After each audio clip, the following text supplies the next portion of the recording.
আমরা দেখতে পাচ্ছি এই অন্তর্বর্তীকালীন সরকারের 6 মাসের মধ্যে উল্লেখযোগ্যভাবে কাউকে গ্রেফতার করতে সক্ষম হননি। এখন আপনারা মহল্লায় এলাকায় এলাকায় আওয়ামী লীগ, যুবলীগ, ছাত্রলীগের কর্মী বাহিনী এলাকায় আছে।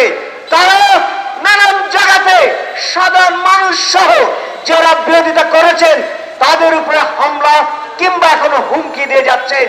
বিভিন্ন জায়গাতেই তারা আওয়ামী লীগের উপরে আস্থা কিংবা শেখ হাসিনার উপরে আস্থা এই শিরোনামে এখন পর্যন্ত পোস্টার লাগাচ্ছেন আমরা দেখতে পাচ্ছি।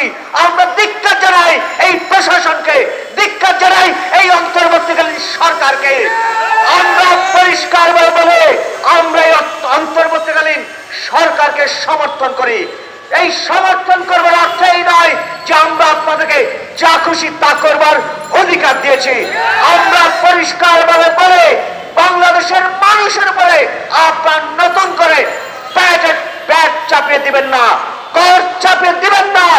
বাংলাদেশের মানুষের জীবন যাপনে এমনিতে না বিশ্বাস। ফলে আমরা আজকের এই প্রেস ক্লাবের সমাবেশ থেকে আমাদের পরিষ্কার দাবি, অনতি বিলম্বে যে শতাধিক পণ্যের উপর ব্যাট আরোপ করা হয়েছে সেইটা কমাতে হবে।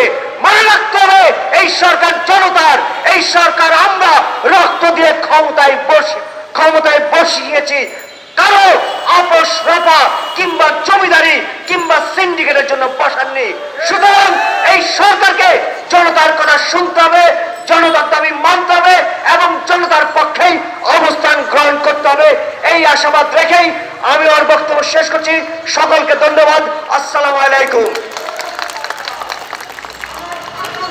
ধন্যবাদ তরিকুল সুজনকে। এখন বক্তব্য